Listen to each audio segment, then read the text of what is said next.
Dear students, good morning. अब first lesson के बाद हम चलते हैं सेकंड लेसन पे, half the price. Title of the lesson is half the price, मतलब आधी कीमत। अब हम इसको एक एक लाइन पढ़ेंगे और इसके समझेंगे। Once there lived a fisherman in a town near the Arabian sea. एक बार की बात है जब एक मछली वाला एक कस्बे में रहता था जो कि अरबियन समुद्र के पास था। He was a wise old fisherman, वो एक बुद्धिमान और बूढ़ा सा मछली वाला था। The fisherman had a daughter, मछली वाले की एक बेटी भी थी। शी वॉज 17 ईयर्स ओल्ड, वो कितने साल की थी? शी वॉज 17 ईयर्स ओल्ड, 17 साल की थी। That was the age of marriage for girl in those days, और उसी समय लड़कियों की शादी की वही उम्र हुआ करती थी। So the fisherman was looking for a good bride groom for his daughter. तो वो जो मछली वाला था, गरीब और बुद्धिमान, वो अपनी बेटी के लिए एक अच्छे दूल्हे की तलाश कर रहा था। He found several young man, उसने बहुत सारे युवा लड़कों को बुलाया, देखा, खोजा, but he did not have enough money to get his daughter married to one of them. लेकिन उसके पास इतने पैसे नहीं थे कि वो उनमें से किसी एक से अपनी बेटी की शादी कर पाए। Some of his friends advised him to see the Raja who ruled the town and asked him for help. बहुत से लोगों ने, जो उसके दोस्त थे, उन्होंने उसको सलाह दिया कि तुम राजा से मिलो और उनसे बात करो, वही तुम्हारी कुछ मदद कर सकते हैं। He was ready to take their advice, वो तैयार था उनकी सलाह को मानने के लिए। But he did not wish to go to the राजा, लेकिन वो इच्छा नहीं कर पा रहा था कि वो कैसे राजा के पास जाए। विदाउट एनी गिफ्ट, उसके पास तो कुछ राजा को देने के लिए है नहीं, वहाँ जाएंगे तो देना पड़ेगा। He wish to take with him a gift, उसने ये इच्छा की कि उसके पास एक गिफ्ट उपहार होना चाहिए। That was good enough for raja, कि जो राजा के लिए अच्छा हो। What gift could a fisherman give except fish, ऐसा क्या था जो राजा, वो फिशरमैन जो राजा को दे, मछली वाला, मछली को छोड़कर। But the fisherman was too old to go far out into the sea, लेकिन वो मछली वाला इतना बूढ़ा था कि वो समुद्र में ज़्यादा दूर तक जा नहीं सकता था लेने के लिए। Every day he saw several big fish in the sea, हर दिन वो देखता था बड़ी बड़ी मछलियों को समुद्र में। And try to catch one, और कोशिश करता था कि एक को पकड़ने की। बट ही फेल्ड, लेकिन वो असफल हो जाता था। Then one day he was lucky, एक दिन वो बहुत भाग्यशाली था। A very big fish fell into the net, एक बहुत बड़ी मछली उस जाल में आके फंस गई। And he immediately set of for the rajas palace, और जल्दी से उस मछली को राजा के महल में बांध ले गया। विद ग्रेट जॉय, एक अच्छी खुशी के साथ। But at the palace gate, लेकिन उस राजमहल के दरवाजे पर ही the gatekeeper stopped him, उस द्वारपाल ने उसे रोक दिया। गेट कीपर ने क्या कहा देखिए, you can not go in, gate keeper ने फिशरमैन से कहा तुम अंदर नहीं जा सकते हो। फिशरमैन ने अब क्या कहा, but I must see the raja, लेकिन मुझे राजा से मिलना चाहिए। I wish to give him the fish as a gift, मैं उन्हें ये मछली एक त्यौहार के तौर पर, उपहार के तौर पर देना चाहता हूँ। Gate keeper, you need not give him any fish, तुम कोई ज़रूरत नहीं उन्हें कोई मछली देने की। He has enough for several days, बहुत सारे दिनों के लिए उनके पास पर्याप्त मछली है। Fisherman, but I must speak to the raja, मुझे अवश्य राजा से बात करना चाहिए। I want to speak to him about an important matter, मेरे पास एक इम्पॉर्टेंट मैटर है जिसके बारे में मैं उनसे चर्चा करना चाहता हूँ। Gate keeper, you need not to speak to the raja, you can speak to me instead, तुम राजा से बात करने की कोई ज़रूरत नहीं है, तुम मुझसे बात करो इसकी बजाय कि तुम राजा से बात करो। Fisherman, I do not wish to speak to you about it, मैं इच्छा नहीं करता कि मैं तुमसे बात करूं। Gate keeper, why can't you speak to me, क्यों तुम मुझसे बात नहीं कर सकते हो। इज इट ए सीक्रेट, क्या वो एक रहस्य है। आई कैन कीप सीक्रेट, हाँ मैं उसे रहस्य रख सकता हूँ। Fisherman, you need not keep my secret, तुमको कोई ज़रूरत नहीं मेरे सीक्रेट को सीक्रेट रखने की, मेरे रहस्य को रहस्य रखने की। And you must not stop me here, और तुम मुझे यहाँ पर, तुम्हें रोकना नहीं चाहिए मुझे। Everyone in the town can see the raja, जितने भी लोग इस टाउन में राजा के पास जो है राजा को देखने आ सकते हैं। एट एनी टाइम, किसी भी समय। The Raja himself said so I hear, मैंने सुना है, राजा ने अपने आप से कहा है। Gate keeper, but I am sorry you are wrong, लेकिन मुझे माफ़ करना, तुम गलत हो। The raja has ordered me not to let any one in now, लेकिन राजा ने मुझे आदेश दिया है कि कोई अंदर न आए। आई मस्ट ओबे हिज ऑर्डर, मुझे अवश्य उनकी आज्ञा का पालन करना चाहिए। I will not let you in, मैं आपको अंदर नहीं जाने दे सकता। फिशरमैन, प्लीज़ लेट मी इन, कृपया मुझे अंदर जाने दो। आई must see the Raja and give him the fish, मुझे राजा से अवश्य मिलना चाहिए और उन्हें मछली भी देनी चाहिए। Gate keeper, do you want to sell him the fish, क्या तुम्हें वो मछली बेचना चाहते हो? वॉट इज़ इट्स प्राइस, क्या उसकी कीमत क्या है मछली की? Fisherman, I am not selling, I am giving it to the raja, मैं उन्हें बेच नहीं रहा हूँ, मैं उन्हें दे रहा हूँ। Gate keeper, but still he will suddenly pay a good price for it, लेकिन वो तो इसका निश्चित तौर पर अच्छा दाम दे सकते हैं। नाउ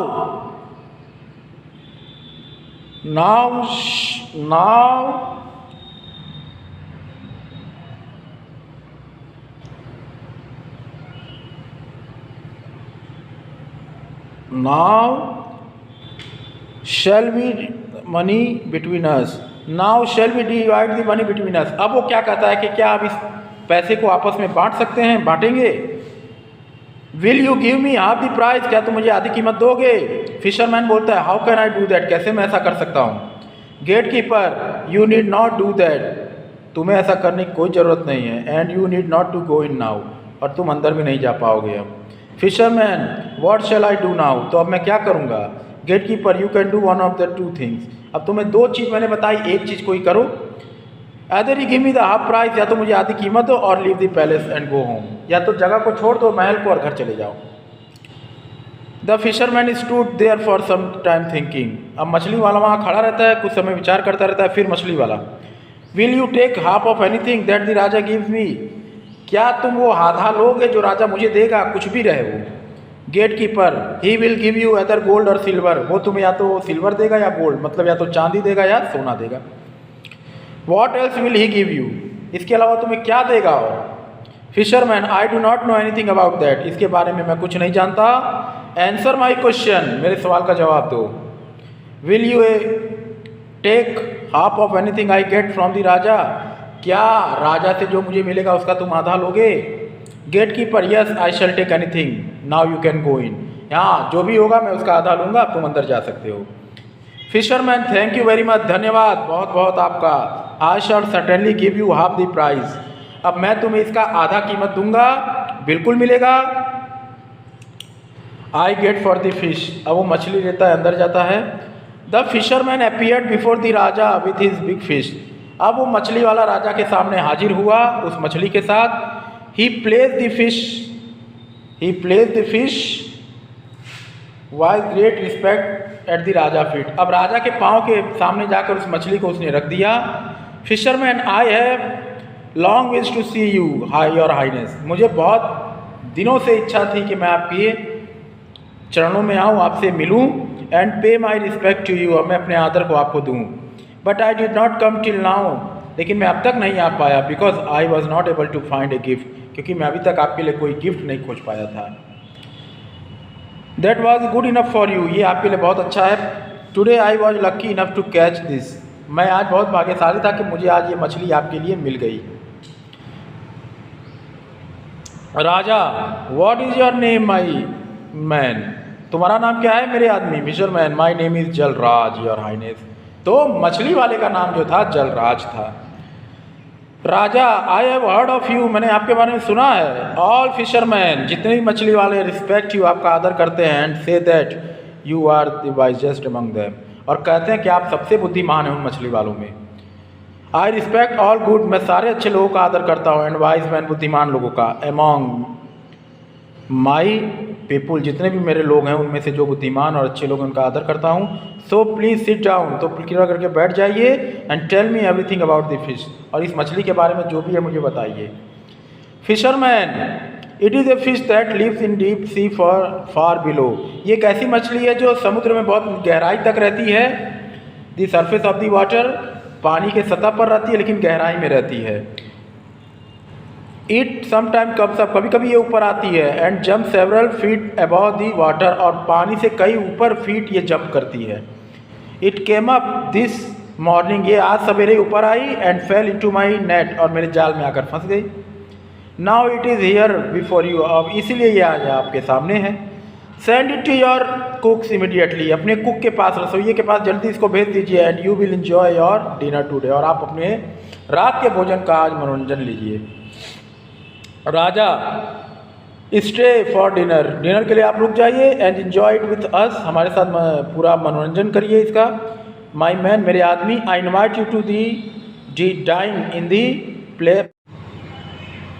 गुड मॉर्निंग स्टूडेंट्स, ये आप देख रहे हैं आपके सामने लेसन नंबर 1 इंग्लिश लिटरेचर का, lines written in early spring, ये इसकी टाइटल है, जिसका मतलब होता है कि कुछ लाइनें जिनको लिखा गया, कब लिखा गया, इन अर्ली स्प्रिंग, बसंत ऋतु की जल्द ही बसंत ऋतु जो आई है उसमें ही लिखा गया है।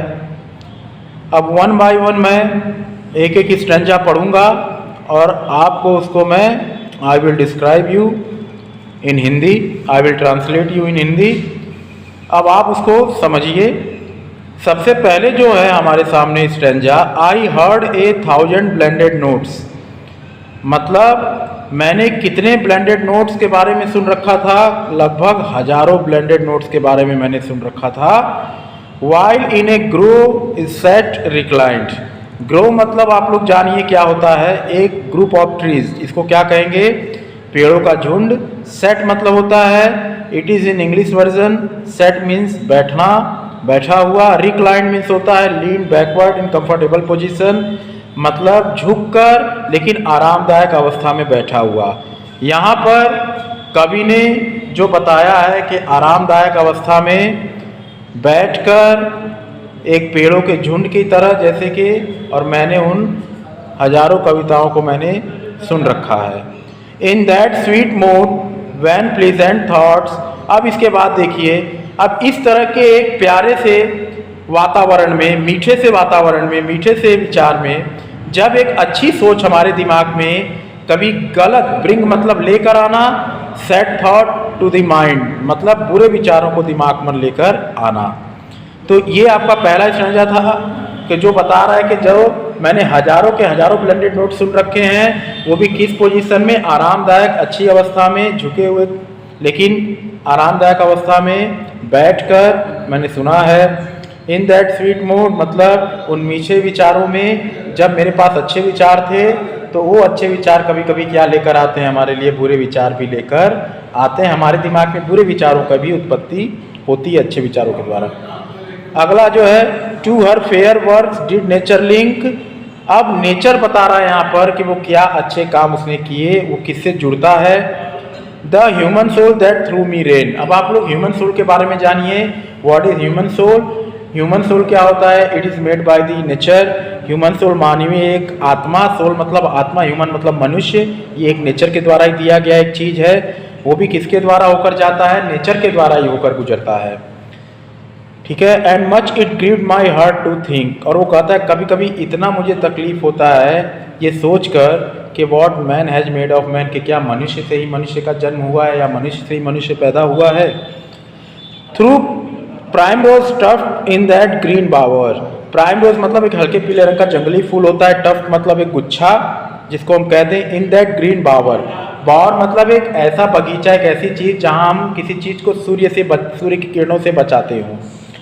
The periwinkle trailed its breath, periwinkle मतलब एक जो है आपकी एक प्रकार की वनस्पति होती है, ठीक है, ठीक है, जहाँ पर वो इट्स रीथ, जहाँ पर एक फूलों का गोला भी होता है, वो बताया है।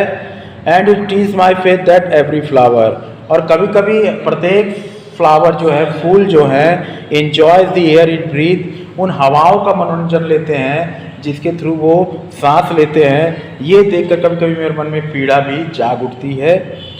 The bird around me hope and play, वो चिड़िया है मेरे चारों तरफ उम्मीद करती थी, होप मतलब उम्मीद करना, प्लेड मतलब खेलती थी। Their thoughts I can not measure, उनके विचारों को मैं कभी नहीं भांप सकता, never, but the least less motion which they made, लेकिन वो हल्की सी हल्की मोशन मतलब गति जो वो बनाते थे, it seem A thrill of pleasure, उससे ये प्रतीत होता था कि एक खुशी का आभास है।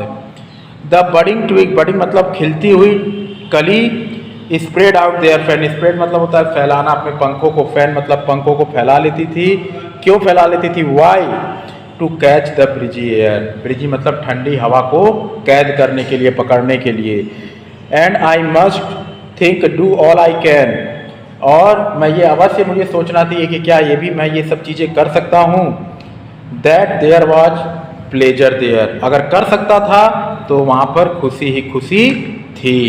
अब नेक्स्ट पेज पे हम चलें जो कि है if this believe from heaven be sent, यदि वास्तव में ऐसी विश्वास को अगर स्वर्ग से भेजा गया था, इफ सच भी नेचर्स होली प्लान, वास्तव में यदि प्रकृति का कोई दैवीय योजना थी, तो have I not reason to lament, तो मेरे पास ऐसी कोई कारण नहीं बनता कि मैं इसे शोक प्रकट करूं या मना करूं। क्या what man has made of man, कि क्या वास्तव में मनुष्य से मनुष्य का जन्म हुआ है।